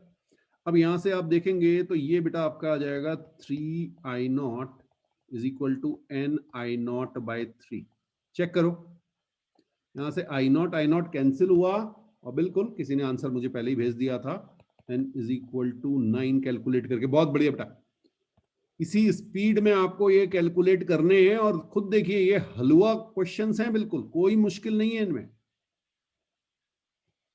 बहुत स्पीड में ये क्वेश्चन होते हैं, सिर्फ डेल्टा एक्स से फाई निकालना है, कंपैरिजन करना है। हार्डली टेक 30 सेकेंड्स और मोर देन 1 मिनट,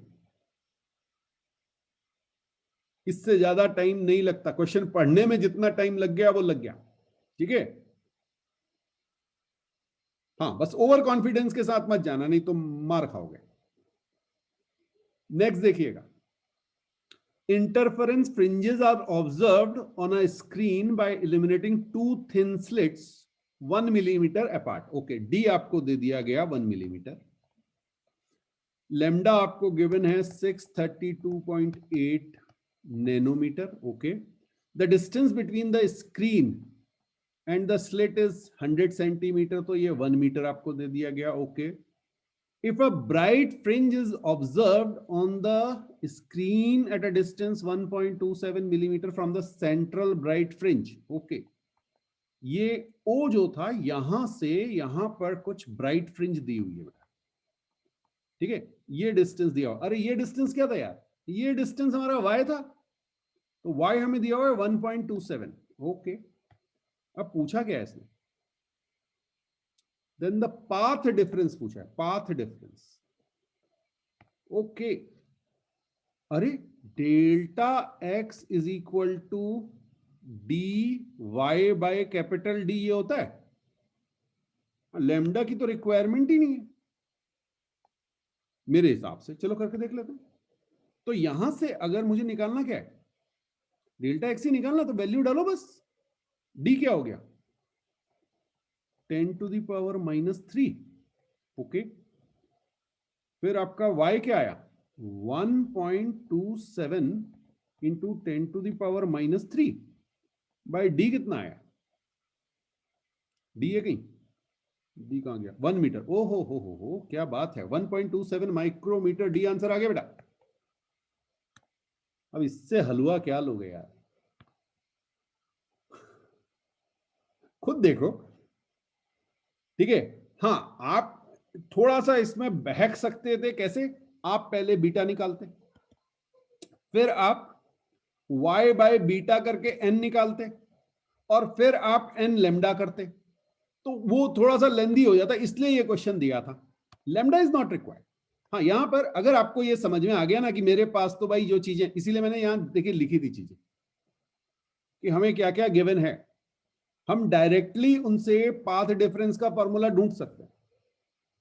अदरवाइज दिमाग में क्या आता है कि पहले हम ब्राइट फ्रिंज कौन सी है, फिफ्थ है, सिक्स्थ है, एनथ है, कौन सी है वो निकालें, वहां से भी आंसर यही आएगा, लेकिन टाइम थोड़ा सा ज्यादा लग जाएगा, ठीक है. Okay, very good very good very good. तो इसका डी ऑप्शन हो गया. नेक्स्ट क्वेश्चन पे मूव कर रहे हैं बेटा. नेक्स्ट क्वेश्चन है, two light waves having the same wavelength lambda in vacuum are in phase initially. अच्छा, इन फेज इनिशियल, पहले तो यानी फेज डिफरेंस 0 है. डेल्टा φ1 माइनस φ2 या φ2 माइनस φ1 0 दे दिया हमें. ओके, ये एक कहानी हो गई. Then the first wave travels L1 through a medium of refractive index N1. हा, ये देखो L1 चला N1 में, while the second wave travels a path L2 refractive index N2. ठीक है, अच्छा जी. तो मैंने आपसे क्या कहा था, एक ये है L1 रिफ्रैक्टिव इंडेक्स N1, यहां पे दूसरी वेव आई, ये है N2 और ये है L2. इफेक्टिव पाथ बस यही ध्यान रखना है, N1 L1 हो गया, यहां पर N2 L2 हो गया, ठीक है. तो डेल्टा एक्स कितना आ गया बेटा, पाथ डिफरेंस. समझ में आया ना, किसी भी मीडियम में अगर उसका रिफ्रैक्टिव इंडेक्स n है और कोई वेव आपकी l लेंथ चली है, तो एयर में वो कितना चलेगी, N1 L1, वही इफेक्टिव पाथ होता है. तो डेल्टा एक्स आपका हो गया N1 L1 minus N2 L2. और पूछा क्या है, फेज डिफरेंस पूछा है, तो 2 पाई बाय लैम्डा से मल्टीप्लाई कर दो यार, बस 2 पाई बाय लैम्डा, यहां के डेल्टा एक्स, ये मेरा फाई आ गया. ऐसा कोई आंसर दिख रहा हो? अरे यार, सी आंसर है। अब क्या करें, ऐसे ही क्वेश्चन आते हैं यार। भाई कुछ मुश्किल है तो बता दो। अब कोई सोचे नहीं सर L2/N1 और L1/N2 खाली कंफ्यूज करने के लिए दिया हो। अगर आपको बेसिक्स पता है, आप सीधे सीधे ये लिखेंगे तो आपको कुछ और करने की जरूरत ही नहीं है ना। चलिए, तो ये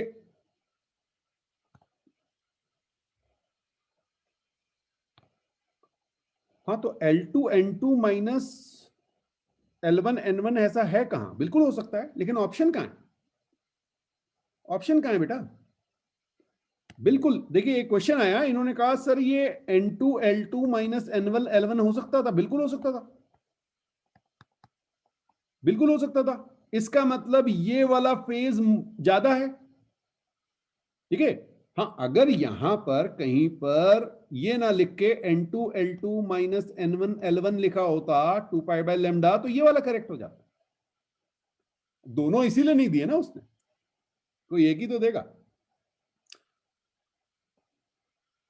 हाँ, एडवांस में दे देगा, मोर देन वन वाले में। ओके, नेक्स्ट देखिएगा।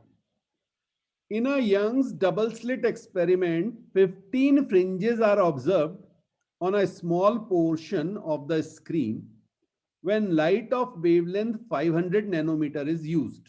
Okay, 15 fringes हैं, 500 nanometer wavelength दी हुई है। 10 fringes, okay, 10 fringes are observed for the same section of the screen when another light of wavelength lambda is used. lambda बतानी, ओ हो, मिली नैनोमीटर में बतानी। ओके, तो बेटा अभी अभी हमने देखा था N1 beta 1 is equal to N2 beta 2, ये आया था हमारा L इज इक्वल टू, और इसको जब हम सॉल्व करते हैं तो ये हमें मिल जाता है N1 lambda 1 is equal to N2 lambda 2।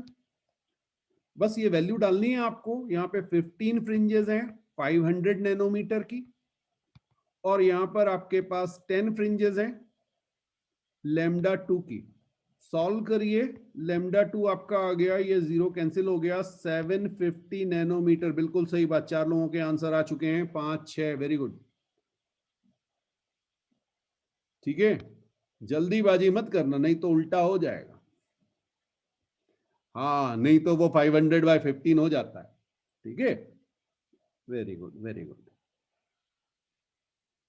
तो देखिए बहुत इजी एक एक लाइन के क्वेश्चन हैं, और बिल्कुल आप कर सकते हैं बेटा, पेपर को फोड़ सकते हैं अगर आपको ये समझ में आ जाता है तो। यू नो व्हाट इज फोड़ना? हाँ जी, देखिए नेक्स्ट क्वेश्चन क्या है। ऑरेंज लाइट, ओहो भाग गया, डर गया क्वेश्चन आपसे। अब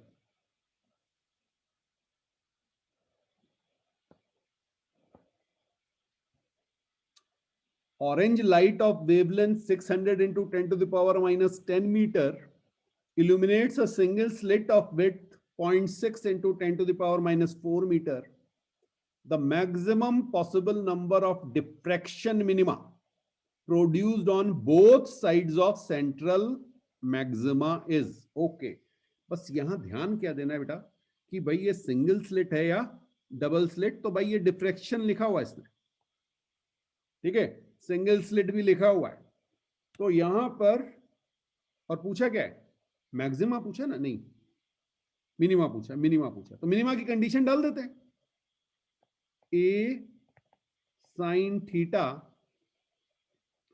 इज इक्वल टू, हम मिनिमा की कंडीशन क्या थी, एन लेमडा, यही थी। तो यहां से अगर आप देखेंगे तो आपका साइन थीटा आ जाएगा बेटा N lambda by A. Lambda given है और ए भी गिवन है, ठीक। अब हमने आपसे कहा था कि कंडीशन लगा दीजिएगा, sine theta can not be greater than 1, तो n lambda by a can not be greater than 1। यहां से हम एन निकालेंगे, n can not be greater than a by lambda, ठीक है जी। N can not be greater than a by lambda, ऐसा आ रहा है मेरे पास। ओके, अब जरा चेक कीजिए ए कितना है। ये दिया हुआ है आपको 0.6 इंटू 10⁻⁻⁴ डिवाइडेड बाई 6000। अच्छा, इसको ऐसे लिख लें आप, 0.6 इंटू 10⁻⁻⁶ लिख लूं, ज्यादा आसान रहेगा। आप खुद से देख लीजिए, n can not be greater then 100 आ गया यार, ठीक है, यानी n 100 हो सकता है। तो भाई ये सेंट्रल मैक्सिमा, इसके इधर 100 और दूसरी साइड भी 100, तो टोटल आंसर कितना आ गया? 200 इसका आंसर।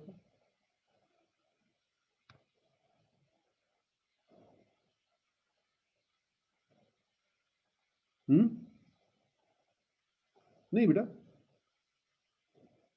भाई साइन थीटा की वैल्यू कभी भी 1 से बड़ी नहीं हो सकती, तो ऐसे ही करूंगा ना, ग्रेटर देन लगा के क्रॉस कर दिया ना मैंने। नेक्स्ट क्वेश्चन है, visible light of wavelength 6000 into 10⁻⁻8 centimetre. Okay, देखिए यहां यूनिट चेंज कर दी। falls normally on a single slit and produces a diffraction pattern. It is found that second diffraction minimum is at 60 degree, okay, from the central maxima. If the first minimum is produced at θ1, then θ1 is close to, okay. ये कह रहा है कि second minima जो बन रहा है वो 60 डिग्री पे बन रहा है। अब बेटा एंगल बड़े दे दिए यहां, तो यहां पर अप्रोक्सीमेशन मत लगा देना, तो यहां पर सीधे सीधे हम ऐसे लिखेंगे, ए साइन थीटा कंडीशन जो थी is equal to N lambda थी, तो इसको मैं 2 लेमडा लिख दूं, या चलो पहले एन लेमडा ही कर देते हैं, एन लेमडा कर देते हैं, ओके। हाँ, ये मेरी कंडीशन थी, ठीक है,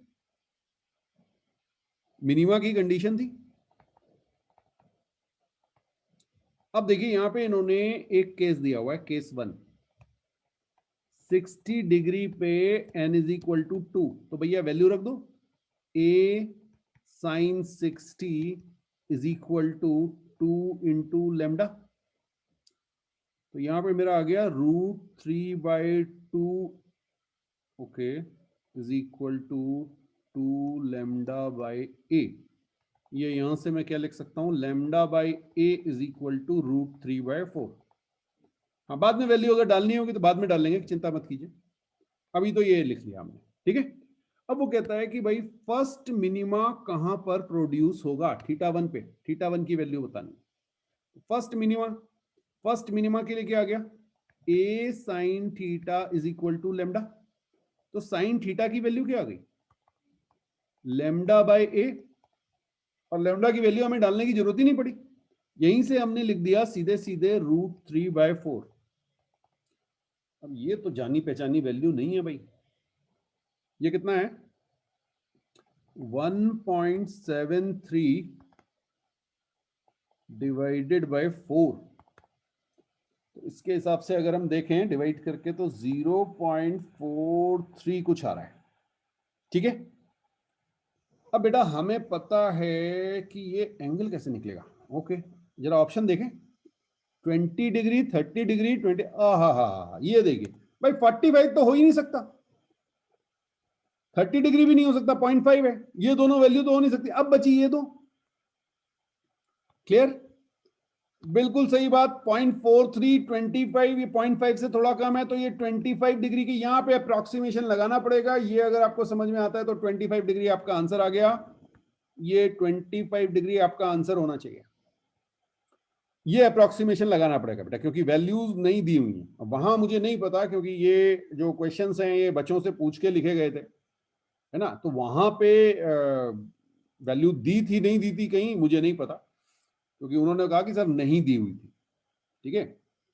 ओके, चलिए चलिए एक और देख लेते हैं क्वेश्चन। ये क्वेश्चन है पोलराइजेशन पे, okay. A beam of plane polarized light of large cross-sectional area and uniform intensity of 3.3 watt per metre square, ये आपको इंटेंसिटी दी गई है बेटा। Falls normally on a polariser, area भी दिया हुआ है 3 into 10 to the power minus 4, which rotates about its axis with angular speed, omega दी हुई है आपको 31.4 रेडियन पर second. The energy of light passing through the polarizer per revolution, एक मिनट, सबसे पहले चेक कीजिए कि ये अनपोलराइज लाइट है या पोलराइज लाइट है। भाई ये पोलराइज लाइट है। अगर ये अनपोलराइज्ड होती, पहले वो बता दूं कि अनपोलराइज्ड होती तो कैसे आता। अगर ये अनपोलराइज्ड होती तो आपकी इंटेंसिटी हर केस में I/2 बाहर निकल रही होती। इसको आप एरिया और टाइम से मल्टीप्लाई करते, ये आपकी एनर्जी आ जाती है। देखिए कई बार ना फॉर्मूले किससे बनते हैं, यहां यूनिट से। इंटेंसिटी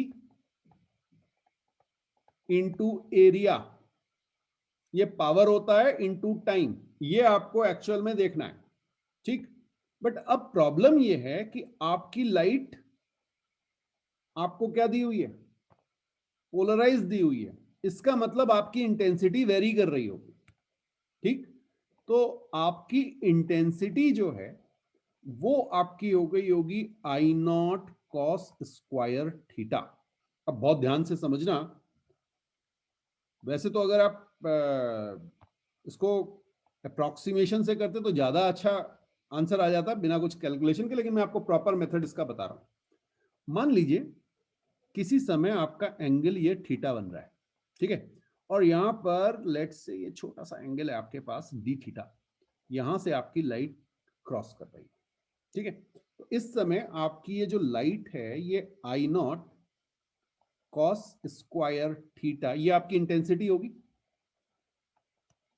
हाँ ये आई नॉट थी, यहां पे आई नॉट कॉस स्क्वायर थीटा जाएगी माइनस लॉ, ये आपकी इंटेंसिटी होगी। क्लियर है।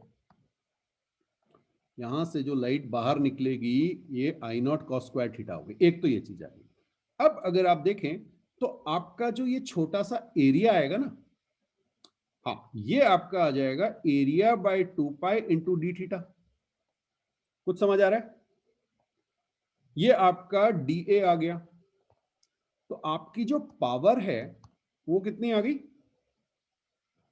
हाँ डीपी, अगर हम इसे कह लें पावर जो है वो इंटेंसिटी इंटू एरिया, तो ये आपका आ जाएगा I naught cos square theta a by 2 pi d theta, ठीक है। और आप अगर इसे इंटीग्रेट कर लेंगे, इसे इंटीग्रेट कर लीजिए तो आपकी नेट पावर आ जाएगी, उसको टाइम से मल्टीप्लाई कर लेंगे। तो ये इसकी कहानी थी। बट अगर आप यहां पर देखें तो भाई ये मेरा आई नॉट है ए बाय 2 पाई, ओहो एक मिनट भाग गया ये, जस्ट अ मिनट। हाँ बेटा, I naught a by 2 pi cos square theta d theta, और लिमिट जो आएगी वो 0 से 2 पाई घुमाएंगे आप, पूरा एक रिवॉल्यूशन का है उसने, तो 0 से 2 पाई। अब अगर आपको याद हो, मैं कई बार आपको बता चुका हूं कि जब आप कॉस थीटा का एवरेज लेते हैं तो वो 0 आता है 1 कंप्लीट रिवॉल्यूशन में, और कॉस स्क्वायर थीटा का जब आप लेते हैं तो वो हाफ आता है। और ये आपका ये एवरेज है बेटा, दिस इज एवरेज। तो ये आपका क्या हो जाएगा आई नॉट ए बाई 2, समझ में आया। और इसको, ये आपकी पावर आ गई, और इसको अगर आप टाइम के साथ मल्टीप्लाई कर दें तो आपकी एनर्जी। तो ये थोड़ा सा बढ़िया क्वेश्चन था, I naught a by 2 into t. तो यहां से टाइम आपका आ जाएगा 2 पाई ओमेगा, ये आपको गिवन है। तो इंटेंसिटी देख लेते कितनी दी हुई है। हाँ जी इंटेंसिटी बताएंगे, मेरे को दिख नहीं रहा ऊपर। 3.3, okay 3.3 multiplied by 3 into 10 to the power minus 4, ये शायद हमारा एरिया दिया हुआ है, इंटू 2 इंटू 3.14 डिवाइडेड बाय, देखिए वैल्यूज ऐसी दी हुई हैं कि सब कैंसिल हो रही हैं। हाँ ये आ गया 10 क्लियर? अच्छा, एक 2 भी तो है नीचे, एक 2 भी है नीचे। ये 2 से 2 कैंसिल हो गया, ये मेरे पास आ गया 9.9 into 10⁻⁻5, okay, which is very close to 10⁻⁻4 joule. कोई इस तरह का आंसर है? हाँ जी, देख लेते हैं ऊपर।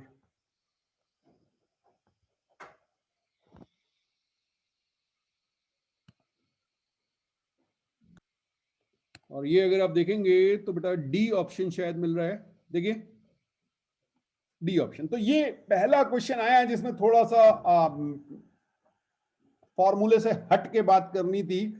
ऑल्दो अगर आपने वो चीजें आपको याद हैं, ये हमने कहां पे किया था, जब हमने एसी करंट पढ़ी थी, मैंने आपसे कहा था ये पोलराइजेशन में भी जरूरत पड़ेगी इसकी, है ना, जहां पे भी कॉस स्क्वायर थीटा एसएचएम में हमने बात की थी, तो वो कॉस स्क्वायर थीटा का एवरेज वैल्यू जो है वो हाफ आती है वन कंप्लीट साइकिल में, ये ध्यान रखिएगा, ठीक।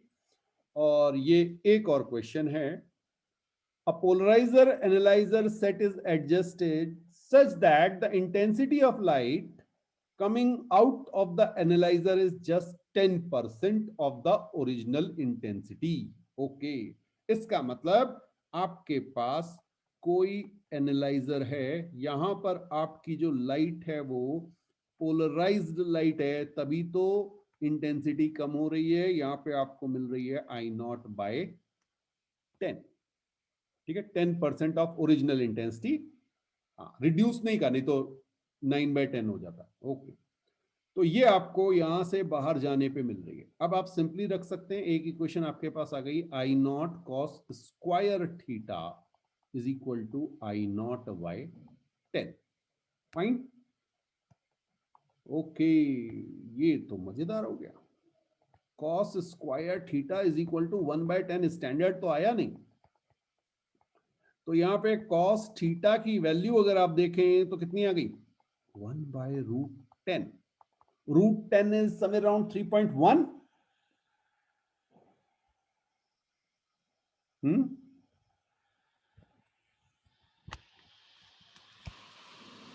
3.1 का स्क्वायर, 3.2 का स्क्वायर। ओके, थोड़ा बहुत देख लेंगे, उससे बहुत ज्यादा फर्क नहीं पड़ना चाहिए मेरे ख्याल से। तो अगर हम इसको देखें 3.3 आएगा तो ये मेरा आ जाएगा, अच्छा इसको √10/10 लिख लें अगर, तो 0.31 कुछ ऐसा आ गया। चेक करो, चेक करो,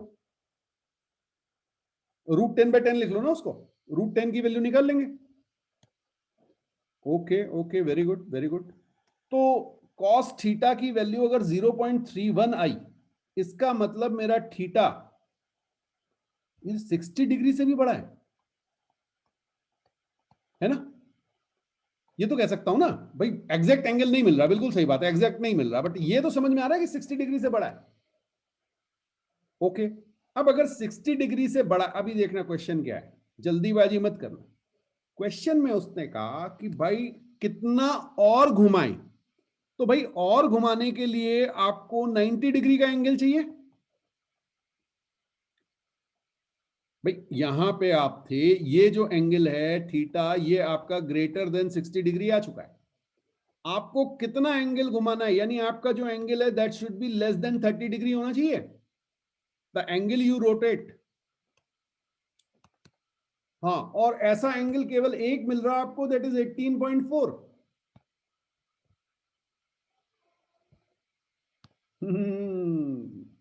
17.6 इसीलिए दिया हुआ उसने, मैक्सिमम लोग इसको करें। बेटा 71.6 अगर आपने घुमा दिया, सोचिए सोचिए, ये आपकी पोलराइज लाइट थी और ये एंगल आपका थीटा था, ये आपका आ गया 71.6, मोर देन 60 डिग्री। अभी मैं एज्यूम कर, मुझे नहीं पता कि ये एंगल इतना आएगा कि नहीं आएगा, ठीक है, बट मैं ये एज्यूम कर रहा हूं कि अगर ये 71.6 आ गया तो मुझे रोटेट, एडिशनल रोटेशन ये देना है। तो ये एंगल 71.6 ये अगर है तो वो 18.4 आ रहा है, एग्जैक्ट है, ठीक है, बिल्कुल। तो थीटा की वैल्यू यहां से 71.6 मिल गई, ठीक है, लेकिन आपका आंसर 71.6 नहीं। देखिए सारी मेहनत करने के बाद यहां घुमा दिया इन्होंने। उन्होंने पूछा कि कितना और रोटेट कराएं कि बिल्कुल लाइट पास ना हो। समझ में आया? तो ये क्वेश्चंस थे जो आपके जेई मेंस 2020 में आए। और अगर आप टोटल 12 में देखेंगे तो बेटा लास्ट के 2 क्वेश्चंस ऐसे थे जो स्लाइटली ट्विस्टेड थे। Otherwise 10 questions are simply based on formula. आप सीधे सीधे वैल्यू डालिए और आंसर निकाल लीजिए। तो बिल्कुल आप इन क्वेश्चंस को कर सकते हैं और इसी टाइप के क्वेश्चंस इस बार भी आएंगे। बहुत ज्यादा चेंजेस नहीं होते हैं, हाँ लेवल ऑलमोस्ट सिमिलर रहता है, थोड़ा बहुत 1-2 क्वेश्चन चेंज हो सकते हैं, बट अगर आप छांटना चाहें, मैं पहले भी आपसे कह चुका हूं, आउट ऑफ 25 15 to 16 क्वेश्चंस तो आप बड़ी इजीली कर सकते हैं और थोड़े से एफर्ट के साथ आप 20 तक पहुंच जाएंगे। 20 से ऊपर जितने आपने किए वो आपको 99 परसेंटाइल से ऊपर ले जाने के लिए काफी। क्लियर?